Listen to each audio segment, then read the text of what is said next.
leaving the berry farm again. I picked some more black currants.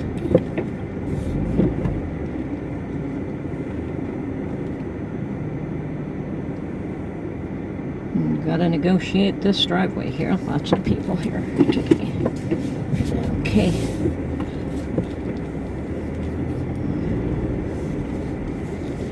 There we go. Yeah, it's a good thing I came today because there probably would be not much left if I had waited any longer.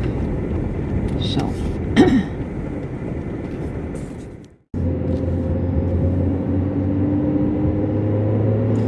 Just testing it to see how this works while I'm driving. I have to really pay attention to driving though and not to the camera. So, okay, that's it for now. Okay, well I did go back and get some more black currants because I have no idea when I'm going to be able to get more. And if I am, if I'm going to be around these parts next year, you never know. So I think I have at least a quart and a half here. So I'm going to make some jam right now because the fresher, they're always best when it's made right away. So I've got a little bit of work ahead of me. I'm not going to bother to film it because I've already shown you how I make this jam.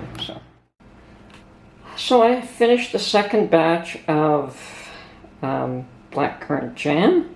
And as I said, I'm not going to do a video on this, but I will put the video where I did can this and make the jam and can it in the description so that if you want to see how it's made and how I canned it, you can just follow that link. Anyway, I have 4 jars canned. I have an extra jar in the fridge, so that batch made an extra 5 jars. So now I have 8 black currant jams and 4 red currant jams to last me until next year. Woohoo!